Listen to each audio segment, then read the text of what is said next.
Les dejo en estos momentos con Fernando Gont con su charla IPv6, motivación y desafíos. Primero que todo quería agradecerles a los organizadores del evento. Byron y Maripaz anduvieron más encima mío que no sé qué personas, trabajaron mucho para que finalmente pudiera viajar acá, así que les agradezco mucho por eso. O sea, a veces uno asiste a un evento y simplemente atiende a las presentaciones y cree que el único que hizo el trabajo es el tipo que está presentando, y a veces para el que nos toca presentar, para que podamos estar acá, hizo falta que mucha gente haga un trabajo que a veces no se lo ve directamente, pero posibilita el evento en sí, ¿sí? Bueno, mi nombre es Fernando Gont, yo vengo de Buenos Aires, Argentina. Y si alguno chequeó lo que es el cronograma de presentaciones para el día de hoy, yo voy a estar haciendo 3 presentaciones distintas sobre lo que es IPv6, ¿sí? La idea original básicamente era hacer una presentación sobre seguridad de IPv6. El problema que a veces se presenta cuando uno quiere focalizar pura y exclusivamente sobre seguridad es que para poder tocar la parte más interesante y divertida, si así se quiere, se tiene que haber visto primero la parte aburrida. Léase cómo funciona la tecnología, para qué es, estudiarlo un poco, entender cómo funciona, y una vez que uno más o menos entendió cómo funcionan los casos legítimos, recién ahí verla o analizarla desde el punto de vista de un atacante, que es saber qué puedo hacer para romperla, hacer que funcione mal y demás. La idea que terminamos teniendo con Byron fue dividir las actividades de hoy en 3 presentaciones distintas. Esta primera es una presentación sobre una presentación dentro de todo teórica sobre lo que es IPv6, para el que no esté al tanto del tema, más o menos se oriente de qué estamos hablando. A la tarde, la verdad no recuerdo el horario, hay una presentación sobre seguridad de IPv6. La idea es de que, bueno, esa segunda presentación la van a poder entender o la van a poder seguir si esta más o menos les quedó fresca. Y por último, en algún punto de la tarde, más tarde que la segunda presentación, tenemos un workshop que es un taller donde vamos a intentar reproducir algunos ataques y algunas cositas un poco más prácticas. De vuelta, uno nunca puede llegar a la parte más divertida si primero no fue por toda la parte aburrida, y lamentablemente esta es la parte aburrida. Como presentación de lo que hago, básicamente he trabajado en los últimos años en lo que es análisis de seguridad de protocolos de comunicaciones. El trabajo fue principalmente para 2 organismos de Reino Unido, y lo que hicimos fue básicamente publicar un análisis de seguridad, en este último caso fue de IPv6, y asimismo hicimos una cantidad de propuestas de mejoras en lo que hace esta tecnología. O sea, no los voy a aburrir mucho más con qué es lo que hago. Tienen sí el URL del sitio web mío personal, donde pueden encontrar todas las publicaciones, todo lo que he hecho sobre este tema, herramientas y cosas de ese estilo, ¿sí? Bien, esta es la agenda para esta presentación.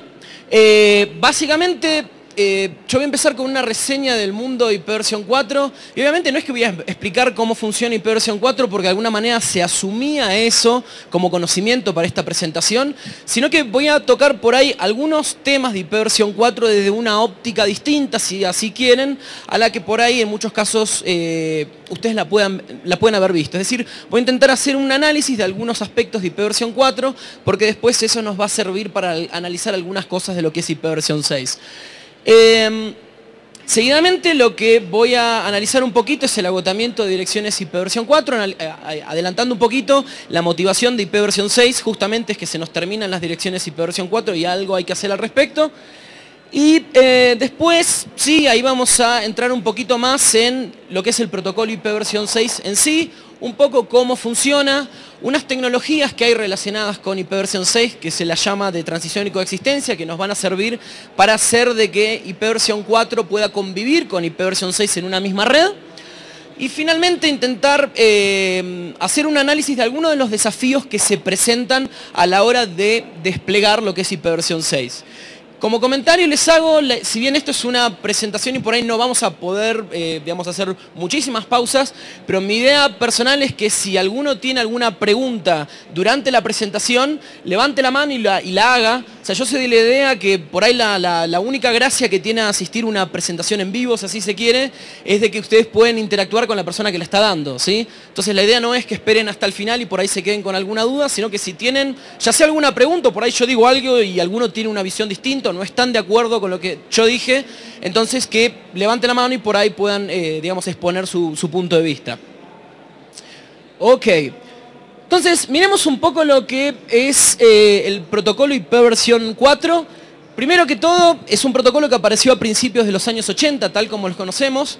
Alguno puede decir, no, pero ¿cómo no es que Internet había aparecido en los años 60 y demás? Bueno, el protocolo IP versión 4, tal como lo conocemos hoy por hoy, sí apareció a principios de los años 80, ¿sí? Previo a ese protocolo IP, que apareció a principios de la década de los 80, teníamos sí una red, la red ARPANET, pero funcionaba con protocolos distintos a los que nosotros estamos utilizando y viendo hoy en día. ¿Qué hace este protocolo IP versión 4? Básicamente dar un servicio de transferencia de paquetes no confiable. Dicho de otra manera, yo agarro una porción de datos, los meto en la red y la red va a intentar de que esos datos lleguen a destino, pero no me da certeza de que esos datos van a llegar a destino, ¿sí? Intenta hacer que lleguen a destino, pero no necesariamente pasa. Motivos por los cuales eso puede fallar, bueno, los datos, por ejemplo, se podrían perder porque hubo ruido eléctrico en un cable, entonces se corrompió la información, etcétera, etcétera. La idea básica con lo que es IP versión 4 y que es lo mismo que sucede con IP versión 6, es de que nosotros vamos a partir de un servicio básico, como puede ser el brindado por este protocolo, y a partir de ahí podemos establecer o diseñar servicios más complejos. Por ejemplo, más de uno debe conocer el protocolo TCP, que básicamente utiliza estos servicios para poder implementar un servicio de transferencia confiable, ¿sí? Si uno piensa un poco en lo que es el protocolo IP versión 4, uno puede decir de que respetaba estos tres principios que yo estoy mencionando al final de esta diapositiva. Y fíjense que hablé en pasado, respetaba, quiere decir que cuando apareció, allá en los años 80, funcionaba de esta manera, pero no es esta la manera en la cual el protocolo trabajo funciona hoy en día. La primera de esas características es de que cuando apareció este protocolo, la idea era que la red fuera tonta y que cualquier tipo de inteligencia que hubiera en la red estuviera en los extremos. Quiere decir que la red en sí no hacía nada mucho más complejo que tomar un paquete, ver hacia dónde había que enviarlo y reenviarlo a destino.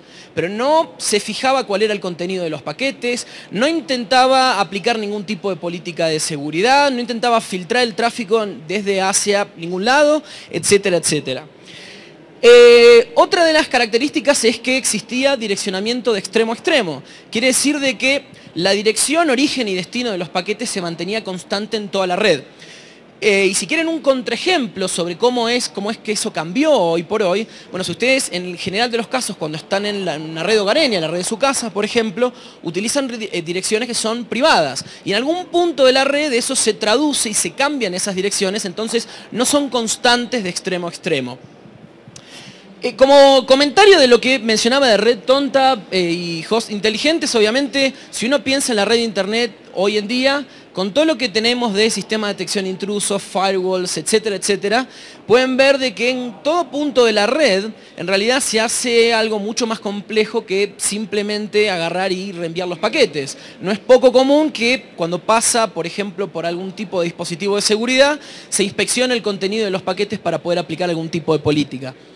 Y por último, en lo que respecta a conectividad extremo a extremo, si uno piensa en la red de vuelta a principios de los años 80, básicamente si uno se conectaba a la red de internet, iba a obtener una dirección que iba a ser una dirección pública, y ya por estar conectado a la red de internet, eso quería decir que se iban a poder comunicar con cualquier otro sistema que estuviera conectado a la red de internet, ¿sí? Bien, ¿cómo cambió la red internet IP versión 4? Bueno, como mencionaba yo recién, la red dejó de ser básicamente tonta. Si, como mencionaba yo recién, ustedes pueden encontrar dispositivos tales como firewall, sistema de detección de intrusos, proxies transparentes, etcétera, etcétera, que se fijan en el contenido de los paquetes que ustedes envían y hacen algo en consecuencia. La conectividad de extremo a extremo se perdió. Uno de los motivos por los cuales se perdió es el despliegue de firewalls. Justamente la razón de ser de un firewall es romper con esa conectividad extremo a extremo y establecer reglas bajo las cuales uno puede decir, bueno, permito o no que tal sistema se comunique con tal otro. Léase, con el despliegue de firewall ya no es la cosa así como que por estar conectado a la red yo me puedo comunicar con cualquiera. ¿Bien? ¿Qué más? Y otra de las cosas que cambió y muy importante en este sentido es que a principios ya de los años 90 se empezó, digamos, los ingenieros de internet notaron de que con las direcciones de 32 bits que tenía este protocolo IP versión 4, bueno, la red no iba a poder seguir creciendo de la manera que nosotros esperábamos que creciera. Bueno, ¿qué es lo que se hizo como, digamos, medida de contingencia? Bueno, allá en los años 90 se introdujo un dispositivo, una funcionalidad que se la llama NAT, que básicamente consiste en hacer o permitir que muchos dispositivos de una red puedan compartir una misma dirección pública. Dicho de otra manera, por ahí yo me conecto a internet, mi proveedor de internet me da una sola dirección. Ahora yo en mi casa por ahí puedo poner, no sé, 10 equipos y esos 10 equipos van a hacer uso, van a compartir esa dirección pública que se les asignó para poder así acceder a la red pública. De nuevo, este tema de la introducción del NAT fue una medida de contingencia. El EAC no intentó ser la solución al problema del agotamiento de las direcciones, sino fue como poner una curita, no sé, como un band-aid, no sé cómo se le llama, como para poder salir del paso y de mientras poder encontrar sí una solución a largo plazo. La solución a largo plazo fue el diseño de un nuevo protocolo de Internet, donde obviamente la característica mínima que se esperaba era que pudiera manejar direcciones más grandes, ¿sí? ¿Cómo funcionan estos dispositivos NAT? Bueno, en esta diapositiva tiene un esquemita muy simple, en el cual tengo, por ejemplo, una red de área local, y en esa red de área local yo asigno a todos los sistemas locales direcciones privadas. ¿Por qué? Pues las direcciones privadas básicamente no me las tiene que asignar nadie y tengo en cierta medida la cantidad que yo quiera, ¿sí? Tengo en el medio entonces el dispositivo que es el NAT y la idea es de que cuando los paquetes pasan a través de ese dispositivo, el dispositivo le sobrescribe la dirección pública que fue asignada, por ejemplo, por el proveedor. De esa manera yo puedo hacer que muchos dispositivos en una red puedan compartir la misma dirección pública que me dio el proveedor. La idea de la introducción del NAT, básicamente, no es que apuntaba a darle a los usuarios una herramienta para que compartan la conexión de Internet, sino que por el contrario apuntaba a intentar limitar la velocidad de consumo de las direcciones IP versión 4. Le hace que si vos tenías una red IP versión 4 y vos decías, bueno, voy a conectar 200 equipos, no te hiciera falta pedir 2000 direcciones, sino que podías pedir una o algunas direcciones y con eso ya podías conectar todos esos equipos a internet. De vuelta era una medida de ahorro, no así una funcionalidad, no se la pensó como una funcionalidad para el usuario para decir, bueno, si vos estás pagando internet, entonces podés hacer que todos estos otros equipos se conecten gratis, ¿sí? Bien. ¿Cuáles son las características o algunos problemas que nos traen aparejados los NAT? Bueno, los NAT básicamente necesitan inspeccionar el contenido de los paquetes. Necesitan fijarse qué es lo que hay dentro de cada paquete que yo transmito por la red y, por ejemplo, traducir, sobreescribir direcciones IP y números de puerto. Números de puerto, TCP, UDP y demás. Esto tiene una cantidad de problemas, estas dos cosas. La primera es de que como el NAT necesita inspeccionar el contenido del paquete que yo envío, tiene que tener conocimiento sobre qué estoy enviando yo ahí adentro. Entonces piensen por un segundo esto. Supónganse que ustedes quieren desarrollar un protocolo de transporte nuevo. No TCP, no UDP, sino alguna otra cosa que ustedes quieren desarrollar. Si ustedes quisieran desplegar ese protocolo a través de un NAT, directamente no funcionaría porque el NAT no sabe de la existencia del protocolo de ustedes y no sabe cómo interpretarlo, cómo mirar dentro de los paquetes, dónde hay un puerto y dónde no lo hay, etcétera, etcétera. Es decir, el NAT de alguna manera me limita qué tipo de cosas yo puedo hacer por la red y ahora paso, digamos, básicamente dependo de los protocolos conocidos, ¿sí? La cosa hoy por hoy ha llegado casi a un nivel ridículo donde uno no solo depende para poder transitar la red de que el protocolo utilizado sea TCP o UDP, sino que en muchísimos casos fíjense de que uno necesita tunelear todo lo que tengan por protocolos como HTTP. Es decir, a veces el único protocolo que garantiza que las cosas circulen por la red es HTTP. Por eso es que después uno encuentra cosas tales como VPN sobre HTTP, que en realidad son como una abominación, ¿bien? O sea, no se supone que el protocolo HTTP tenía que ser usado para eso, pero es una manera de hacer las cosas. Otro de los problemas que tienen los NAT es que básicamente necesitan guardar estado, es decir, necesitan recordar todas las conexiones que tienen activas en un mismo tiempo, ¿bien? Y esto introduce lo que se llaman puntos simples de fallo, que dicho de otra manera es un punto en la red en el cual si yo lo ataco, va a hacer que falle toda la red como sistema. Si uno toma una red IP tradicional, vayan, si quieren, a los años 80, uno por ahí podía quitar de funcionamiento un router y los paquetes iban a seguir un camino diferente, ¿bien? Iban a sobrevivir, si así se quiere, el fallo de un único equipo. Ahora, con el despliegue de NATs, como ese dispositivo necesita recordar qué conexiones y demás hay activas, si por algún motivo un atacante lograra tumbar, atacar o explotar, o el nombre que le quieran dar a ese dispositivo NAT, entonces de golpe todas esas conexiones que tenían ahora se caen. Obviamente desde el punto de vista de un atacante, todo lo que son puntos simples de fallo son interesantes, porque le brinda al atacante un único punto que si él ataca, logra un daño muchísimo mayor. ¿Bien? ¿Qué más? Esos son, si quieren, los puntos negativos del NAT. Ahora, con el correr del tiempo, es decir, una vez que el NAT se implementó por todos estos motivos que nosotros describíamos recién, se encontró que más allá de esos problemas, esos potenciales problemas que este dispositivo trae, los NAT traían algunas características que desde otro punto de vista eran bastante deseables.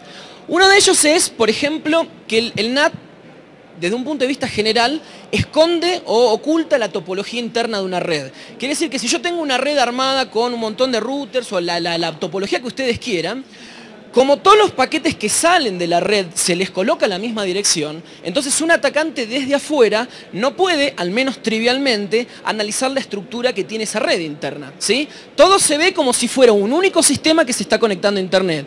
Y obviamente eso desde un punto de vista de seguridad es positivo. Cuanto uno menos información pueda dar, obviamente mejor. Por otro lado, también oculta la identidad de los hosts internos. Piensen ustedes que si uno está en una universidad y hay, no sé, 200, 500 o la cantidad de usuarios que fueran están navegando y todos salen con la misma dirección pública hacia afuera, entonces cualquiera sea el sitio que ustedes visiten, no va a poder saber cuál de todos los usuarios que está dentro del NAT es el que lo está visitando.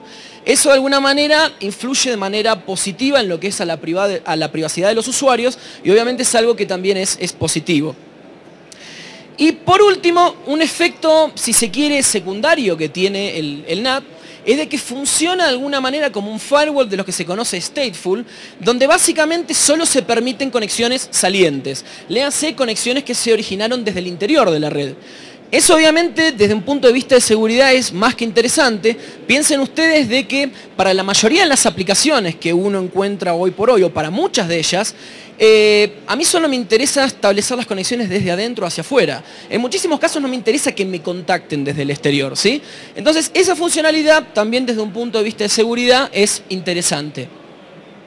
Algo importante para notar en lo que respecta a los NATs es de que si bien obviamente estiran o alargan un poco la vida de lo que es IPv4, obviamente eso está acotado. Es decir, estoy compartiendo una misma dirección entre varios sistemas, pero yo no puedo compartir una única dirección IP entre 25 millones de sistemas, ¿ok?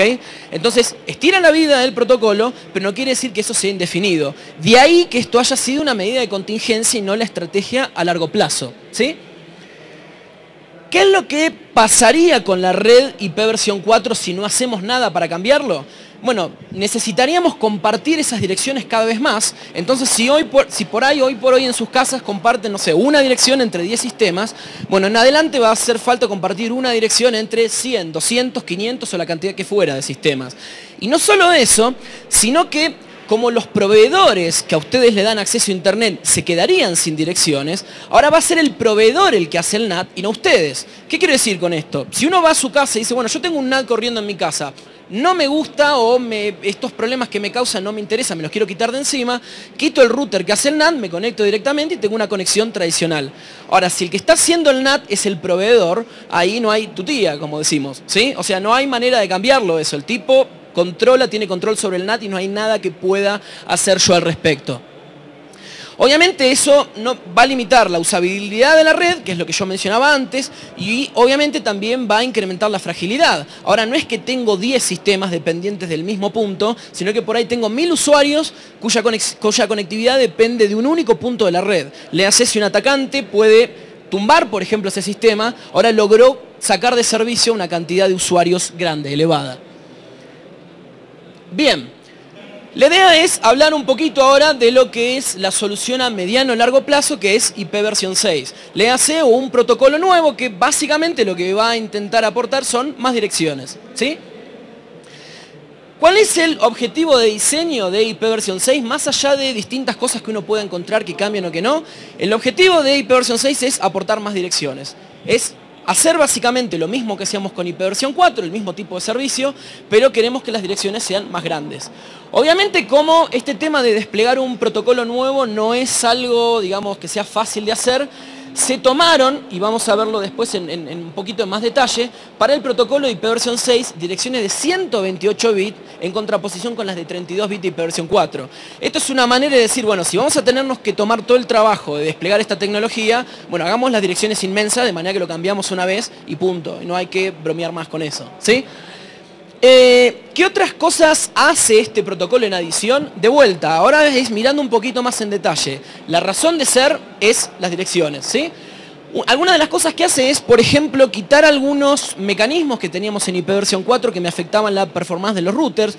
Por ejemplo, en IPv4 todos los routers tenían que chequear el checksum de los paquetes. Bueno, eso degradaba la performance y en realidad lo que terminaba pasando es que los fabricantes, para poder tener ventajas competitivas, si bien correspondía que chequeen los paquetes, no los chequeaban, ¿sí? ¿Qué cosas más hace este protocolo? Bueno, este protocolo ahora elimina la fragmentación de los routers. En IPv4 yo podía mandar un paquete grande a la red y si algún router encontraba que ese paquete era muy grande, lo partía en varias porciones para que pudiera circular por la red. Ahora, ese tema de tomar un paquete grande y particionarlo en porciones más pequeñas es algo que es costoso, trabajoso. Entonces lo que se dijo es, bueno, no vamos a darle esa penalidad a los routers, quitemos la fragmentación de los routers y pongámosla en los sistemas extremos, en los hosts, ¿sí? Donde obviamente es más fácil manejar la carga. Más allá de eso, el servicio que provee IPv6 es básicamente el mismo que el que provee IPv4. Obviamente cambian muchísimos detalles, ¿sí? El punto acá es ver a grandes rasgos, decir, bueno, ¿qué me permite hacer este protocolo cuando yo lo comparo con lo que es el antecesor IPv4? Bien, esto tal vez sea lo más bajo nivel, si así se quieren, que vamos a ver, y es simplemente por una cuestión de mantener la presentación completa, que vean cómo es el formato del encabezado IPv6, donde básicamente lo que pueden ver, si alguno recuerda el formato del encabezado IPv4, que es mucho más simple. Básicamente tenemos lo que más nos ocupa son las direcciones de origen y destino, ¿sí? Versión del protocolo, los segundos y terceros campos, Traffic Class y Flow Level, en general no se utilizan mucho. Un campo de longitud para el paquete entero y el campo que menciona allá Next Header básicamente me indica qué protocolo estoy transportando con este paquete. Por último ven allá en la punta el Hop Limit, que es lo mismo que en IPv4 teníamos como TTL, ¿sí? Es básicamente el mismo tipo de cosa que IPv4, ahora me quité, por ejemplo, todos los bits que tenían que ver con fragmentación, me los quité de encima, y un punto importante es que el encabezado de IPv6 es fija la longitud. En versión 4 el largo era variable porque podía incluir opciones, ¿sí? Sí. Dale, ok. Alguno puede decir, bueno, este protocolo no soporta opciones. Digo, si ya ahora es tamaño fijo, ¿no soporta opciones? Bueno, lo cierto es que sí soporta las opciones y la idea es de que si yo necesito meter opciones en algún paquete, lo que voy a agregar son los que se llaman encabezados de extensión que se ponen entre el encabezado IPv6 fijo, el que vimos recién, y el protocolo de, por ejemplo, de transporte. En este caso, fíjense que tenemos el encabezado fijo acá, dos encabezados de opciones, el segundo y el tercero, y por último tenemos lo que sería un segmento TCP, que es un paquete TCP propiamente dicho. ¿Cuál es la idea de esto? Que bueno, como en la práctica uno usualmente no utiliza opciones, bueno, entonces la idea es sacarlo de la parte mandatoria del protocolo. Es decir, que cuando yo tomo el encabezado fijo, ahí esté lo que es pura y exclusivamente necesario. Y que como las opciones son en realidad son poco frecuentes, bueno, si me hace falta utilizar algunas opciones, bueno, ahí sí hago algo raro como esto, ¿está bien? Pero que por default, ese paquete que envío usualmente, soporta nada más que esa funcionalidad mínima, esa funcionalidad que es elemental. Bien. La idea es ahora comparar un poquito lo que es versión 4 con versión 6. Si alguno chequeó lo que era, no sé, el temario, los requisitos para esta presentación, mencionaba que la idea era tener conocimientos de IPv4. Si no era bastante complicado, digamos, adentrarse en este tema. La idea es comparar en esta diapositiva los aspectos más elementales de los protocolos para que cuando yo les hable algo de IPv6 digan, ah, bueno, eso es lo que en IPv4 era tal cosa, ¿sí? Bueno, la característica más importante que mencionaba yo antes, direccionamiento, en versión 4 son direcciones de 32 bits, en versión 6 de 128. De vuelta, esa es la razón de ser de este protocolo. Para resolución de direcciones es cuando yo traduzco una dirección IP en la dirección MAC, si así quieren. En versión 4 se utilizaba RP, en versión 6 vamos a ver que se utilizan mensajes ICMP para eso. ¿Bien? Autoconfiguración, básicamente en IP versión 4 lo que teníamos es DHCP. Hay otros mecanismos muy poco utilizados, pero lo principal es DHCP, que es lo que utiliza todo el mundo. Y en versión 6 tengo básicamente dos mecanismos alternativos. Uno es DHCP versión 6, que es lo análogo a lo de IP versión 4, pero aparte puedo realizar la autoconfiguración con mensajes ICMP. ¿Bien? Otra de las características es lo que es aislamiento de fallos, que eso es lo más similar entre ambos protocolos. Aislamiento de fallos es que si yo envío, por ejemplo, un paquete a la red y ocurre alguna situación de error, bueno, la red tiene que tener algún tipo de mecanismo para notificarme de ese error. Bueno, en IP versión 4 se utiliza ICMP, en IP versión 6, ICMP versión 6. Cambia el formato de los protocolos, de los encabezados, pero la idea es básicamente la misma. En lo que hace a soporte de IPsec, después voy a hacer algunos comentarios más de esto, es opcional en ambos, ¿sí? Quiere decir que si uno toma una implementación de IP versión 4, puede o no tener soporte de IPsec, y lo mismo sucede para IP versión 6.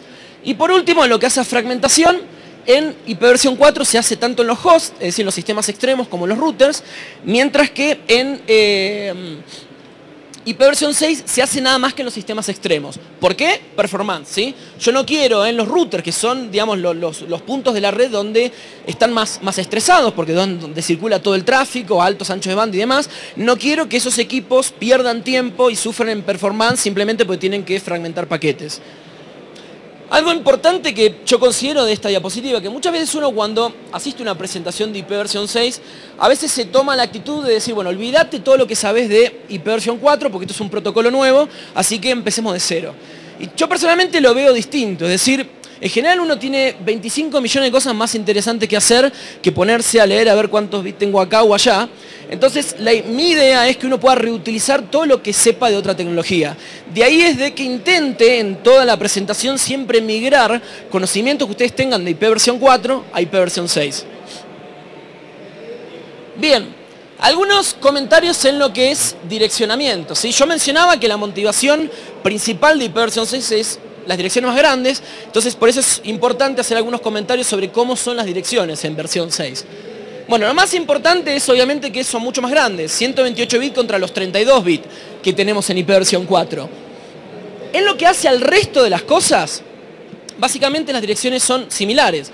Por ejemplo, si yo me fijo en una tabla de ruteo IP versión 6, voy a ver que tengo prefijos, tal como los tenía en IP versión 4, donde me dicen, bueno, si tenés que mandar un paquete a tal red, hacelo por enviáselo a este router o a este otro, exactamente lo mismo. Si yo me fijo en las direcciones, voy a ver que tengo direcciones de distinto tipo, por ejemplo, direcciones únicas, direcciones multicast y demás. Eso es exactamente lo mismo que ocurre en IP versión 4. Y por último también tengo direcciones de distintos alcances. ¿Y qué es el alcance de una dirección? Es básicamente el entorno en el cual esa dirección es válida. El ejemplo más tonto sería, si yo tomo una dirección global, IP versión 4, yo puedo usar esa dirección donde quiera. Ahora, si yo tomo una dirección privada, llámesele 192, 168 o algo, bueno, esa dirección es válida en una red privada nada más, ¿sí? Bueno, IP versión 6 tiene exactamente lo mismo. Direcciones múlticas y únicas, direcciones privadas, direcciones globales, toda la misma historia que teníamos en IP versión 4. Por ahí la única diferencia que uno va a encontrar en IP versión 6 es de que si uno se fija en la configuración de una interfaz cualquiera, de una placa de red cualquiera, con IP versión 6 lo usual es de que tenga más de una dirección asignada. Eso sí es distinto a lo que tengo en IP versión 4. En IP versión 4 en general tengo una dirección, global, privado, lo que fuera, pero en general es una. En IP versión 6 mínimamente uno tiene una dirección local a la red, local al segmento de red local, valga la redundancia, y tiene al menos en general una dirección global, ¿sí? Eso es algo que es el común del caso en IP versión 6. De vuelta, en IP versión 4 lo común es tener una, en versión 6 lo común es tener más de una, ¿sí? Más allá de eso no tenemos grandes diferencias. En la siguiente diapositiva lo que me interesa es mostrarles el formato de una sola de las direcciones.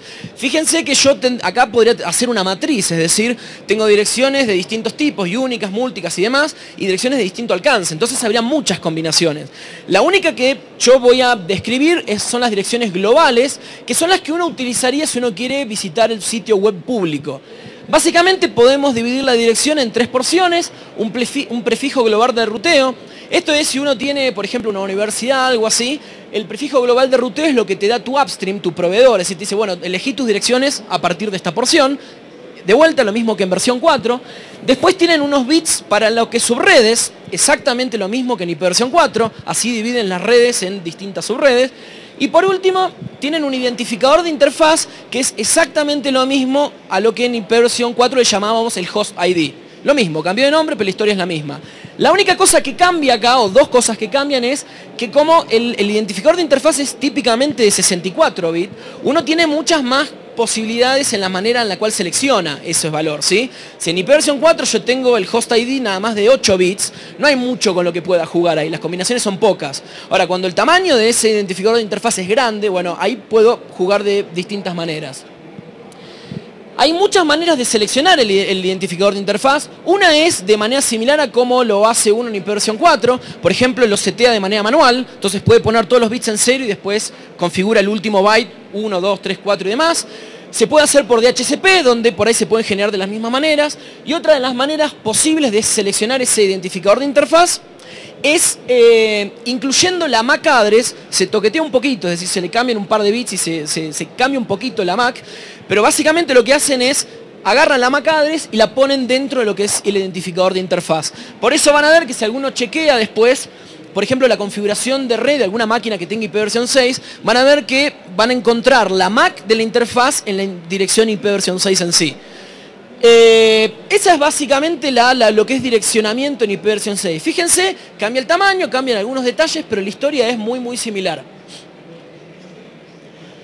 Algunas palabritas ahora de lo que es resolución de direcciones. Básicamente en ipversión 4, bueno, primero de todo, resolución de direcciones es traducir una dirección IP a una dirección de capa de enlace. Por ejemplo, una MAC address si es que estamos hablando de Ethernet, ¿sí? En ipversión 4 el protocolo que hacía eso era ARP, donde si yo tengo que enviarle un paquete a otro sistema en la red local, pregunto a toda la red, bueno, ¿quién tiene tal dirección? Y el que la tenga me va a decir, bueno, yo tengo tal dirección y la MAC address correspondiente es tal, ¿sí? Bueno, la resolución de direcciones en lo que es ipversión 6 es terriblemente similar, con la única diferencia que voy a utilizar paquetes distintos, punto, ¿sí? Es decir, lo que antes hacía con ARP request, ahora acá se hace con neighbor solicitation. ¿Qué cambió? El paquete es distinto, la sintaxis es distinta, pero la historia, el concepto es exactamente igual. Las respuestas, que en ipversión 4 los teníamos con los ARP reply, en lo que es ipversión 6 lo tenemos con los neighbor advertisement. La misma historia, ¿sí? La única cuestión por ahí un poquito diferente que tenemos en ipversión 6 es de que, primero, en este caso son mensajes ICMP los que se utilizan para las peticiones y las respuestas. Es decir, fíjense que al correr por sobre lo que es IP, esos paquetes en principio podrían fragmentarse, pueden ser muy grandes y demás. Algo que no sucede con ARP en ipversión 4, que corre directamente sobre la capa enlace, ¿bien? Y que admiten algunas opciones que obviamente el protocolo ARP, que es terriblemente básico, no las admite. Pero conceptualmente es exactamente lo mismo. Les hago un comentario que por ahí si alguno no había visto nada de ipversión 6, ve números raros como este y dice, bueno, ¿qué es esa cosa que pusiste ahí con dos puntos y eso?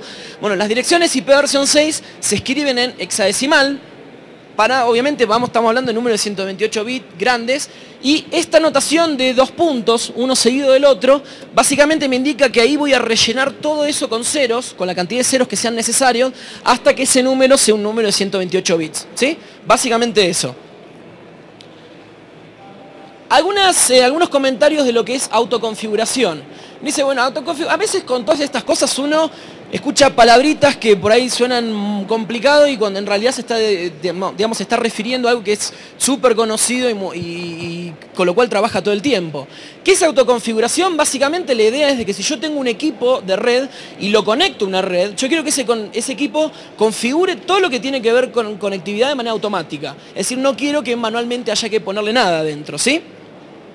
En IPv 4, de vuelta, la autoconfiguración la tenemos con DHCP. Fíjense que uno no tiene que calentarse en tipear ni la dirección IP, ni la ruta, ni el DNS, ni nada. Enchufa la máquina, se conecta al Wi-Fi y automáticamente se obtienen todos los parámetros necesarios. Bueno, acá es lo mismo, vamos a analizar la misma cosa, nada más que para lo que es IPv 6. En IPv 6 tenemos dos tipos de mecanismos distintos para lo que es autoconfiguración, ¿sí? El motivo, la razón de por qué tenemos dos mecanismos y no uno, tiene cuestiones históricas y cuestiones más bien religiosas que técnicas, ¿sí? Entonces podríamos pasar básicamente media hora discutiendo el tema. Lo cierto es de que se cuenta con dos mecanismos que son alternativos. Uno de ellos es DHCP versión 6, que como uno podría imaginar, es análogo a lo que conocen como DHCP. Entonces, en principio no hay mucho que explicar en eso. Es lo mismo que hacíamos en versión 4, bueno, con algunos cambios, pero no muy grandes. Hacemos lo mismo en versión 6 ahora. Y el otro mecanismo que tenemos de autoconfiguración es el que se conoce como SLAC, o Stateless Address Auto Configuration, que utiliza mensajes ICMP.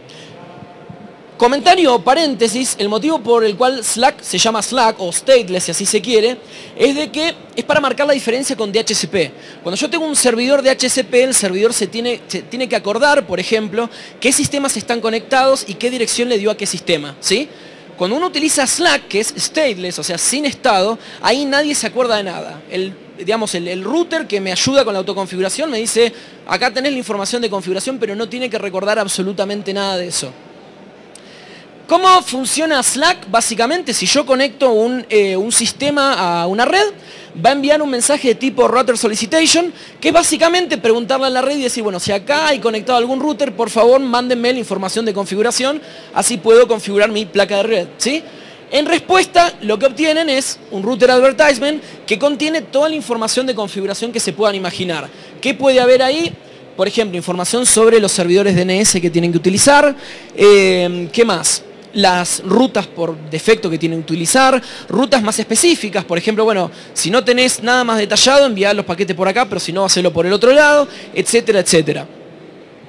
Fíjense que es muy simple este mecanismo de autoconfiguración. Y de vuelta, lo único que tenemos de cambio acá es que agregamos algo más a lo que teníamos de el mundo IPv 4, ¿sí? Upa. Voy a hacer mención un poquito a algo que yo mencioné cuando describía esos principios de operación, si así se quiere, de la red IPv 4 tradicional, que tenía que ver con el de conectividad extremo a extremo, ¿sí?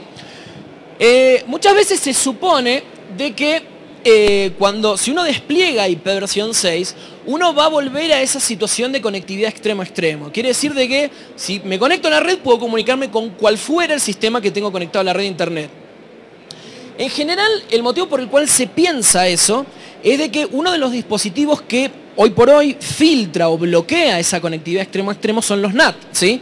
Y si estoy en IPv 6 y se supone que tengo un montonazo de direcciones, bueno, uno esperaría que no exista el NAT en IPv 6, entonces que pudiera conectarme entre cualquiera de los dos dispositivos. Yo mencionaba antes de que ese tema de, ese despliegue de NATs juega en contra en una variedad de aspectos, por ejemplo, ese tema de desplegar nuevos protocolos. Si yo tengo un NAT, básicamente voy a utilizar TCP, UDP y CMP y no mucho más que eso. Entonces, el argumento usual es de que con IPv 6 vamos a volver a la conectividad extremo a extremo, es decir, que ahí los paquetes van a poder circular sin que nadie mire en el contenido de los propios paquetes, y que en consecuencia eso va a permitir la innovación en la red, que por ejemplo van a poder aparecer nuevos protocolos de transporte porque en ese caso ya no va a ser difícil el despliegue de los mismos. Yo voy a hacer algunos comentarios acá y la primera cuestión es la siguiente. Si uno piensa en la red internet de los 80, era una situación completamente distinta donde en una buena medida la gente que estaba conectada eran entidades de investigación y demás, pero en líneas generales no habían negocios dependiendo de eso, ¿sí? Entonces por ahí es más entendible que en aquella época hubiera sido una mayor predisposición a lo que es innovación o cosas de ese estilo. Lo cierto es que hoy por hoy, en casi todos los lugares donde tenemos una red de computadoras, esa red está para cumplir una función que en general tiene que ver con producir dinero u ocio, ¿sí? Pero en general ninguna empresa, si uno va, qué sé yo, una empresa que trabaja, no sé, en auditorías, venta, de lo que fuera, en ningún caso ellos van a querer que se utilice su propia red para la innovación, que se innove en otro lado, básicamente. Con esto lo que voy es de que a veces uno cree, o a veces mucha gente argumenta que este tema de la conectividad extremo a extremo es algo deseable y que con IPv 6 va a volver, pero yo personalmente creo de que no en todos los casos es deseable esa conectividad extremo a extremo. El caso simple sería que si yo tengo una cantidad de máquinas conectadas en mi casa, en particular son Windows, ¿sí? No querría en general que esas máquinas queden directamente conectadas a internet porque cada 2x3 se encuentra un fallo y si estuvieran directamente conectadas me las hackearían cada 3 días, ¿está bien? Entonces, esa conectividad, ese tema de estar disponible para todo el mundo no necesariamente es algo que es deseable. Es más, diría que en muchísimos casos no es deseable. Y personalmente la idea que tengo, y que de hecho con los despliegues de IPv 6 que se van viendo, que van apareciendo, siguen esa misma tendencia, la idea básica es de que en aquellos puntos de la red en los cuales hoy por hoy tenemos un NAT, que básicamente aporta un poquito de filtrado a la red, bueno, en lo que es IPv 6, ese NAT se va a reemplazar por un firewall, pero no va a existir esa conectividad extremo a extremo. Quiere decir que van a permitirse en líneas generales nada más que conexiones salientes de la red, pero no conexiones entrantes, ¿sí? Entonces ese tema de conexión a extremo a extremo es más bien un mito que otra cosa. Algunos comentarios de lo que es soporte de IPsec, que esto hoy más tarde lo vamos a ver también un poquito más detalle. En torno a lo que es IPv 6 en general, ni hablar de lo que es seguridad, se construyeron un montonazo de mitos, cosas que todo el mundo repite, pero que si uno presta un poco de atención en general no tienen ni un poco de cierto. Y uno de los argumentos que se suele hacer es de que IPv 6 es más seguro, va a ser más seguro que IPv 4 porque viene con soporte mandatorio de IPsec. ¿Bien? La única cosa real, si así se quiere, que había, es de que años atrás, si uno tomaba las especificaciones técnicas de los protocolos, en el caso de IPv 6 era mandatorio que uno soportara IPsec, que es decir, que yo compro un producto que supone tener IPv 6, bueno, tiene que tener IPsec también. No así en el caso de IPv 4, en el cual era opcional ese soporte. ¿Qué es lo que pasó? Eso fue algo, digamos, fue algo nada más que una diferencia entre los dos protocolos que radicaba nada más que en las especificaciones. Uno tomaba un producto que implementaba IPv 6 y tenía o no IPsec, a veces sí, a veces no, y lo mismo para IPv 4, en muchos casos era opcional, pero el soporte lo tenían. El caso o el ejemplo más tonto es de que muchísimos de ustedes deben haber hecho VPNs con IPsec en IPv 4, pese a que IPsec no es mandatorio en IPv 4, ¿bien? La moraleja de eso, la conclusión de esta diapositiva es de que no van a tener un mayor uso de IPsec con lo que es IPv 6 y más allá de eso, que más allá del soporte, más allá de que yo compre un dispositivo que tenga, por ejemplo, soporte de IPsec, una cosa es que tenga soporte y otra cosa es que alguien lo use eso. La analogía tonta sería como exigirle a toda la gente que maneja una moto que lleve un casco, pero yo no le exijo que lo use en la cabeza el casco. Entonces, si el casco lo lleva en alguna parte de la moto, pero no en la cabeza, y bueno, mucho no aportó ese casco. ¿Bien? Esa sería la analogía con lo que es el soporte de IPsec. Bien, esta es la parte donde uno dice, bueno, acá alguien tendría que haber pensado un poco mejor, ¿no? Y en general cuando uno llega a este tipo de conclusión en cualquier área de la vida, en general es tarde y ya está bastante jodido, ¿sí? Esto que vamos a ver de manera por arriba es lo que se llaman mecanismos de transición y coexistencia. ¿Y qué quiere decir esto traducido al castellano? Bueno, que yo voy a tener lo que es IPv 4 en mi red actual, ahora quiero desplegar IPv 6, y bueno, tengo que ver qué invento en la red para que esos dos protocolos puedan convivir en la red de manera natural y ordenada, ¿sí? Bien, ¿cuál es el principal problema que tenemos con el despliegue IPv 6? Que no es compatible hacia atrás, ¿sí? Entonces, a la práctica, por más que uno le llame IPv 6, se podía haber llamado Chorlito o lo que fuera, que al fin y al cabo era un protocolo distinto. Lo único que tienen en común es el nombre, pero uno conecta un equipo que solo soporta IPv 6 y un equipo que solo soporta IPv 4 y no se entienden entre sí, ¿sí? Obviamente eso es problemático. En base a todos los problemas que se generan en base a esa incompatibilidad, es que hay una cantidad de herramientas que me permiten a mí, de alguna manera, hacer que esos protocolos puedan trabajar de manera conjunta. El primero, que sería el más lógico, más obvio, pero falló de manera rotunda, es lo que se conoce como Dual Stack. ¿Cuál es la idea base de Dual Stack? Es de que todo sistema en la red de Internet implemente ambos protocolos, ¿sí? Fíjense que tenemos acá, bueno, se ve por el color que era muy clarito, pero tenemos un sistema que solo habla IPv4, ¿ok? Tenemos en el otro extremo un sistema que solo habla IPv6 y tenemos en el medio un sistema que habla ambos protocolos, ¿sí? Obviamente el tipo que está en el medio va a poder hablar con cualquiera de los dos. ¿Por qué? Porque habla el idioma del de la derecha y habla el idioma del de la izquierda, ¿sí? Este tema o esta tecnología de Dual Stack era lo que se esperaba que sucediera en la red de Internet. En los años 90, cuando se veía de manera bien clara de que las direcciones se iban a terminar, lo que se dijo es, bueno, nosotros queremos que todo el mundo, o que la Internet en sí, sea Dual Stack, es decir, que soporte ambas tecnologías. Entonces, si en algún punto yo me quedo, por ejemplo, sin direcciones IPv4, bueno, no me preocupa demasiado porque si no puedo hablar con IPv4, hablo con IPv6 porque todo el mundo habla los dos idiomas, ¿sí? ¿Qué es lo que pasó? Bueno, en realidad nadie hizo Dual Stack. ¿Por qué? Y porque ¿para qué voy a hacer algo que no me aporta ningún beneficio extra? Si yo ya estoy haciendo en Internet todo lo que tengo ganas de hacer, bueno, ¿por qué voy a meter otra tecnología más? ¿Sí? Entonces, esa estrategia de desplegar IPv6 con Dual Stack básicamente falló.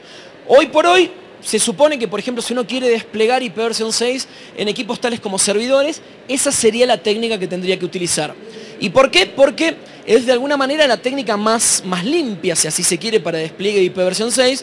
Entonces, si yo, por ejemplo, tengo un servidor web, bueno, querría que sea algún sistema que solo hable IPv4, que se pueda conectar conmigo, y si hay algún sistema nuevo, llámesele algún equipo de telefonía celular o lo que fuera, que solo soporte IPv6, entonces que también se pueda comunicar con mi servidor.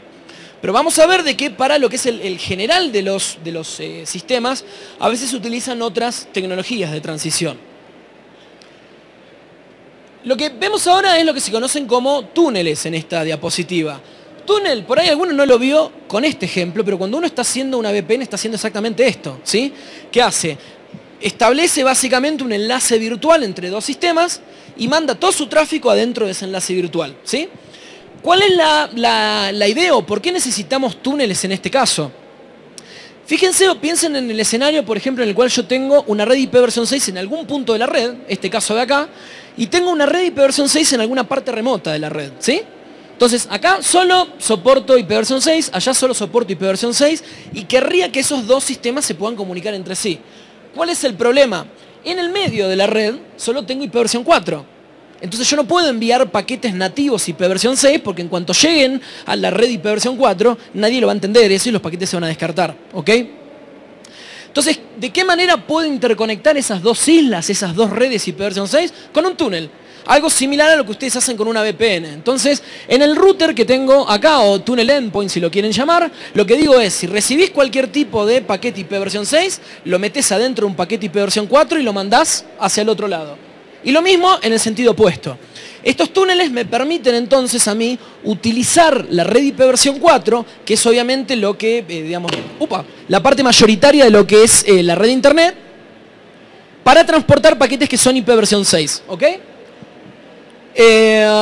Estos túneles tienen distintas modalidades. Acá no vamos a entrar en detalles, pero tienen los túneles los llamados configurados, que es lo más similar a la VPN que ustedes conocen, donde manualmente tienen que especificar los extremos del túnel y demás. Y existen también unos túneles que se los llaman túneles automáticos, que obviamente el nombre viene porque sin ustedes tocar nada de la configuración, todo eso, ese tema de los extremos del túnel se configuran de manera automática. Windows, por ejemplo, tiene al menos 2 o 3 tecnologías de este estilo. Yo no voy a entrar en ese detalle, pero cosas como ISATAP, Teredo y demás son tecnologías de túnel automático, que les permite a ustedes utilizar IPv6, incluso a veces si ustedes explícitamente no configuran su equipo para hacerlo, ¿sí? Otro ejemplo más de tecnología de transición es el NAT. Y acá tenemos variedades. En primer lugar, tenemos el NAT tradicional. El NAT tradicional es lo mismo, digamos, por ahí lo mismo que ustedes están utilizando en su casa, nada más que acá por ahí va a tener una magnitud mayor, ¿sí? ¿Para qué voy a utilizar yo este NAT tradicional? Porque en muchísimos casos, pese a que despliegue IPv6, etcétera, etcétera, al menos en el corto y en el mediano plazo, van a existir muchos equipos que solo hablan IPv4 y que no tengo manera de actualizarlos. Entonces voy a necesitar seguir consumiendo direcciones IPv4 y la única manera que voy a poder estirar esa vida de IPv4 o conseguir más direcciones es compartiéndolas. Por otro lado, estos NAT existen también la variedad de los que se conocen como, por ejemplo, NAT64, donde tenemos escenarios como este, en el cual de un lado del NAT tenemos una red IPv6, del otro lado del NAT una red IPv4, ¿y qué es lo que hace el NAT en el medio? Bueno, traduce entre un protocolo y otro. Entonces, ¿qué me permite este dispositivo? Que si yo tengo dispositivos que solo hablan B6 de un lado y dispositivos que solo hablan B4 del otro, bueno, el dispositivo se encarga de hacer la traducción para que cuando pasan los paquetes de acá para allá se traduzcan de B6 a B4 y cuando van en sentido contrario, obviamente se traduzcan de B4 a B6. Entonces, obviamente tiene sus limitaciones, pero en muchos escenarios nos permiten que esos dos sistemas que antes no hubieran podido hablar entre sí, ahora sí puedan comunicarse. Bien. Y terminando con el rompecabezas, porque acá uno dice, bueno, a ver, vos hablaste del protocolo IPv6, listo, tiene las direcciones más grandes, toda la historia. Me hablaste de lo que es los túneles, qué sé yo, me hablaste de los NAT, de DuaStack y demás, pero a la práctica, cuando yo voy a, por ejemplo, navegar por un sitio, bueno, ¿cómo funciona eso? Está bien, tengo los dos protocolos corriendo en la red, pero ¿cómo sé cuando uso uno u otro? Bueno, la idea es bastante simple.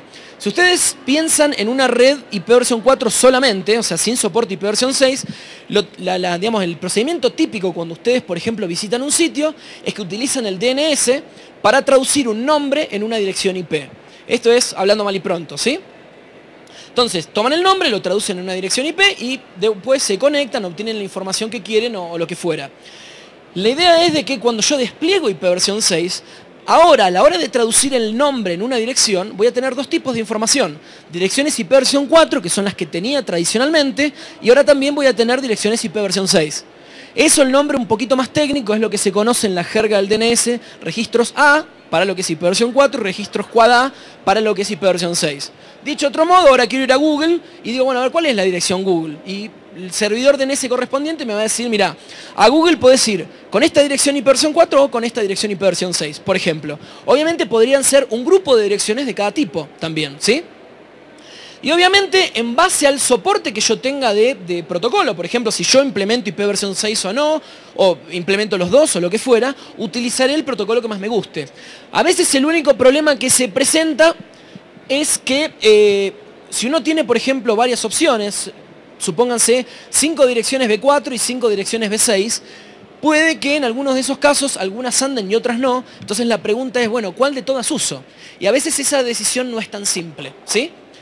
En ocasiones, a veces el efecto negativo o el problema que uno encuentra cuando la cosa anda mal es de que intentan conectarse a un servicio que, por ejemplo, es dual stack, es decir, que soporta ambos protocolos, y lo que encuentran es un timeout, es decir, que parece que el sistema no existe, simplemente porque la dirección que están utilizando no es buena, es decir, los paquetes terminan siendo descartados. De alguna manera pueden considerarlo como que el DNS es lo que pegotea de alguna manera los dos protocolos, lo que me permite a mí como usuario, o el enlace que hace, digamos, el protocolo que hace el enlace entre lo que es yo, que soy el usuario, y los protocolos de internet, ya sea B4 o B6. Y ya yendo para lo que es el final de la presentación, quería mencionar yo algunos desafíos, si así se quieren, respecto de lo que es esta tecnología, lo que es IPv6. La primera de las cosas a considerar es, bueno, ¿dónde estamos parados? Alguno puede decir, bueno, vos hablaste de IPv6, bueno, ¿alguien lo usa? ¿Se desplegó? ¿No se desplegó? ¿Alguien lo está utilizando? Bueno, como en todo, tienen aspectos positivos y negativos. El negativo es de que querríamos hoy por hoy que lo tuviera desplegado todo el mundo y lo cierto es que no, lo tiene desplegado muy poca gente, ¿sí? Esta situación cambió un poquito el 6 de junio pasado. Alguno puede haber sentido hablar del World IPv6 Launch Day, donde, dicho de otra manera, lo que pasó es que proveedores grandes de contenido, Google, Facebook y otros, básicamente habilitaron IPv6 en sus servidores de producción. Entonces hoy por hoy, si vos tenés IPv6, podés sí acceder a Google con IPv6, mientras que antes no podías, ¿sí? Otras cosas que han pasado, digamos, o otras cuestiones a considerar es de que si uno toma cualquier sistema de propósito general, llámese un Linux, un BSD, un router Cisco, lo que fuera, en general tienen soporte de ambos protocolos, lo cual obviamente es bueno. A ver, no es suficiente, pero es bueno. Y algo que pasó como en respuesta a esa actividad que yo mencioné del World IPv6, el Launch Day en junio de este año, es que muchos organismos, gracias a estas actividades, empezaron a tomarse más en serio lo que es IPv6, entonces van a ver que no necesariamente todo el mundo lo está desplegando, pero en muchísimas organizaciones al menos tienen un plan o al menos es tema de conversación que antes no lo era. ¿Qué desafíos tengo técnicos? Bueno, primero que hay poca experiencia. ¿Por qué? Porque con IPv4 venimos trabajando hace 1000 años, con IPv6 no. Entonces, obviamente es más difícil trabajar con algo que uno no conoce.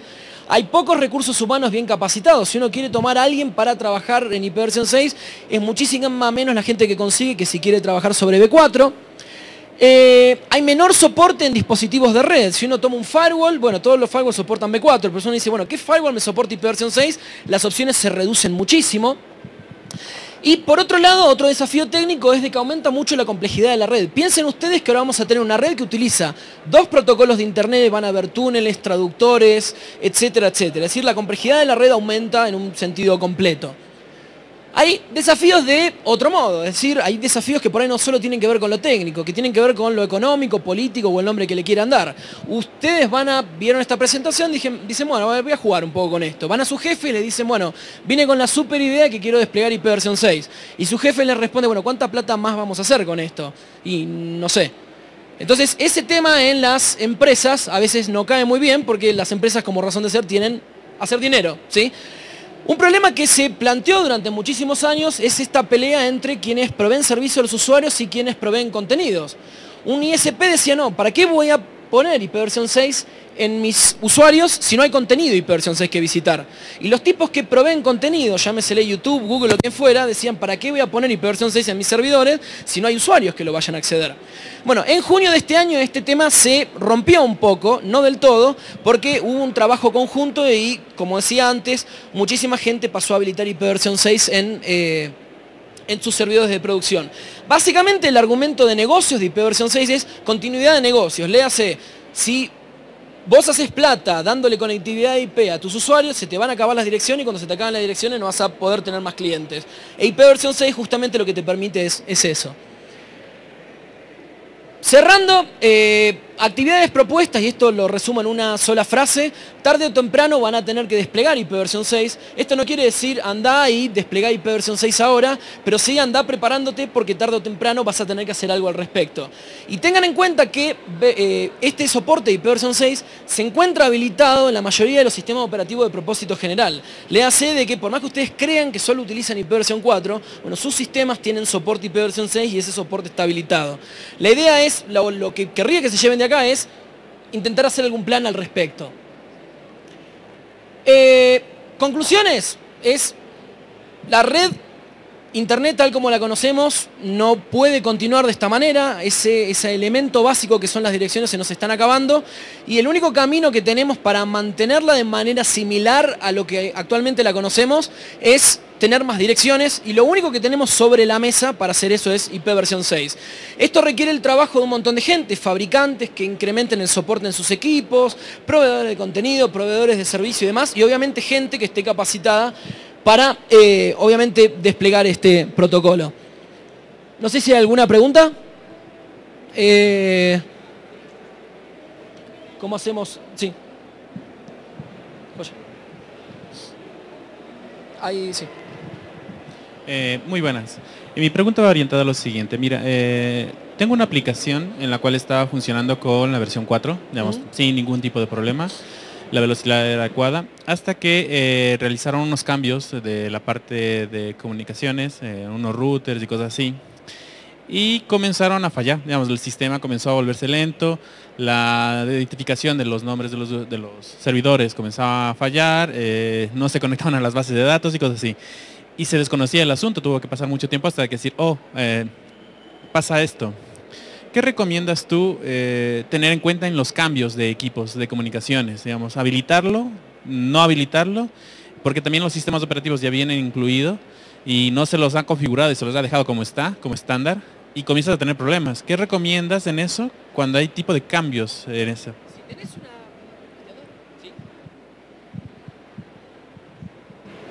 Si tenés una red, yo soy de la idea de que es como se dice en la política de firewall, default deny. Quiere decir que si vas a habilitar algo, hacelo con conocimiento y si no, no lo habilites, ¿sí? Entonces, si vos tenés una red, llamale, sos un proveedor de servicio internet, bueno, salvo que explícitamente quieras brindar servicio IPv 6, deshabilitarlo en todos los lados donde lo tengas, ¿está bien?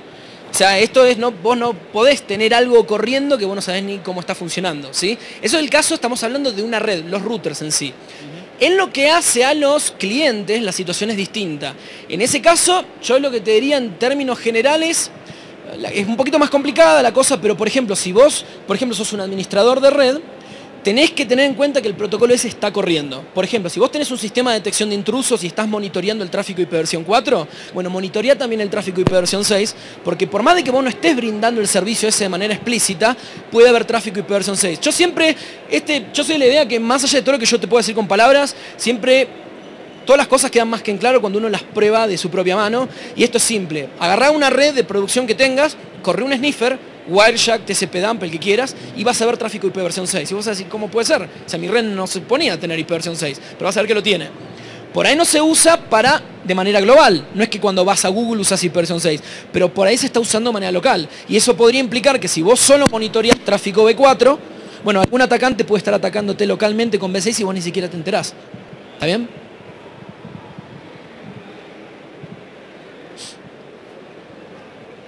Dale. Una. ¿Aló? Buenos días, mi consulta era, yo tenía entendido que en IPv6 se podía brindar calidad de servicio, que algo que no se podía poner en IPv4 directamente sobre el protocolo. ¿Cómo se hace esto en IPv6? O sea, voy a intentar contestarte de la manera más educada posible, es una mentira más grande que una casa eso. El tema de hecho, digamos, en general esa pregunta yo a veces cuando escucho gente que te dice eso, le digo, ¿me decís cómo lo haces eso? No tiene absolutamente nada distinto a IPv4 en calidad de servicio. Es tan fácil como eso. El tema con IPv6 es de que, como no se adoptaba el protocolo, mucha gente que quería, obviamente, cuando vos estás hablando de desplegar una tecnología, obviamente hay una potencialidad de negocio. ¿Está bien? Si vos vas a meter IPv6, va a haber gente que te va a tener que vender equipos, va a gente que va a vender consultoría y demás. Y por ahí hay gente que su negocio hoy por hoy depende exclusivamente de eso. Entonces, ¿qué te va a decir esa gente? Y mirá, IPv6 te soluciona los problemas de calidad de servicio, te arregla los problemas con tu novia, te hace ser más feliz. Y a la práctica no, ¿está bien? Es como la Coca-Cola, bueno, la Coca-Cola te hace sentir de verdad, o el McDonald's que supuestamente te hace bien y después te terminan destruyendo todo, ¿está bien? No sería el caso este. A lo que voy es de que a veces uno tiene que, digamos, separar lo que es lo real del caso de los argumentos o las estrategias de marketing. Marketing, yo soy un poco escéptico al marketing. Yo lo siento que es como una especie de el arte de la mentira para venderte algo, ¿no? Entonces, el tema de la calidad de servicio es un argumento de marketing. Es algo que se dice, bueno, a ver, quiero que los usuarios quieran poner IPv6. ¿Qué les digo? Bueno, es más seguro, tiene mejor calidad de servicio, no sé. Yo leo casi todo lo que circula del área y a veces leo cosas que la verdad no sé en qué estado estaba la gente cuando escribió eso. Porque a veces son cosas que vos decís, un tipo en su sano juicio no puede escribir eso. Y lo de la calidad de servicio de última es una mentira, pero de las normales. Pero hay gente que ha escrito cosas realmente imposibles de imaginar. Pero bueno, la respuesta a tu pregunta es que no tiene mejor calidad de servicio. Buenos días. Según tu experiencia, ¿cuánto tiempo crees que tome esta transición entre IP4 y IP6, tanto a nivel mundial y también en nuestro país? Mirá, a nivel global, si vos como transición decís que desaparezca el último sistema con IPv4 de la faz de la Tierra, y yo creo que si somos positivos podría ser 15 años, 20 años. Es un poco hacer futurología eso, ¿no? Y el argumento por ahí que yo te doy es de que vos tenés un montón de equipos, a veces llamale equipos que son legacy, que son equipos viejos donde jamás se le va a actualizar el sistema operativo. Pensá, por ejemplo, no sé, impresoras. Muy probablemente vos tengas una impresora que funciona en red y funciona nada más que con IPv4. Ahora, ¿vos la vas a tirar porque no soporta IPv6? No. ¿Está bien? La vas a seguir usando con el soporte que tenga. Entonces, la transición completa y global, muchísimos años. Y en lo que se hace a nivel, digamos, a nivel local, yo no recuerdo, yo creo que algo que había hecho Ecuador era que había sacado una disposición a nivel gubernamental como para promover el despliegue IPv6. El tema es que cuando vos analizás, por ejemplo, despliegue a nivel país, es qué estás incluyendo, porque si vos, por ejemplo, nada más incluís instituciones del gobierno, bueno, por ahí el gobierno con alguna, digamos, con alguna directiva puede forzarlo eso o acelerarlo. Ahora, el gobierno no va a poder forzar lo que hace en general, lo que hace un ISP, no va a poder forzar lo que hace una empresa privada, ¿está bien? Entonces, a veces es complicado verlo de manera global, a veces la única manera que vos tenés de analizarlo es decir, bueno, ¿cómo va el ámbito privado en IP versión 6? ¿Cómo va el ámbito SAMAL estatal? En general, yo a donde he visto en la región va bastante similar y no va lo rápido que a uno le gustaría que fuera, ¿sí? Y yo creo que, digamos, eso pasa en general en todo el mundo, pero yo creo que en Latinoamérica, por una cuestión cultural que tenemos, al menos en Argentina es, tipo, se me está incendiando la casa, bueno, me llegó el fuego acá al pie, no, bueno, sigamos. Y cuando ya estás todo rodeado de fuego, prendiéndote fuego, ahí decís, che, tendría que haberlo apagado el fuego, ¿no? Pero bueno, es tarde. Entonces es bastante probable, o sea, lamentablemente es probable, de que vos veas de que muchas empresas y ISPs esperen hasta que el agua le llegue al cuello y ahí se preocupen por el tema. Lo cual obviamente sería desafortunado. O sea, justamente la gracia de este tipo de presentaciones es decir, mirá, esto es algo que más tarde o temprano lo vas a tener. Entonces, por ahí no es que lo vas a tener que hacer mañana, pero pensalo un poco porque en el corto plazo te viene. ¿Sí? ¿Alguien le pasa el...? Creo que quedan dos nada más. Listo. Sí, buenos días. Oiga, una pregunta así concreta. ¿Uno podría practicar, hacer una red pequeña que solamente funcione con IPv6 y compararla con otra que funcione con IPv4? No te entendí. ¿Cómo? O sea, ¿se podría uno armar una red interna Sí. que solamente funcione con IPv6 Sí. y poderla comparar con otra que funcione solamente con IPv4? Sí, el ¿Se único... podría ver algún instrumento para ver las diferencias? Mira, en realidad en ese caso vos lo que vas a encontrar es de que en un caso, digamos, a ver, lo que hace a la performance te va a andar similar. En el peor de los casos, si es algo que requiere mucha performance, te va a andar peor en IPv 6, por lo que te decía que hay equipos que, por ejemplo, el soporte de IPv 6 lo tienen en software y no en hardware, por ejemplo, ¿sí? Ahora, la diferencia principal que yo te diría que vas a encontrar es que si vos estás en una red que solo funciona con IPv 6, hay aplicaciones que no te van a funcionar. Ejemplo, Skype. Skype no soporta IPv 6. Entonces vos vas con una máquina y vos usualmente usás Skype, te conectás a una red que solo soporta IPv 6, no vas a poder usar Skype. ¿Está bien?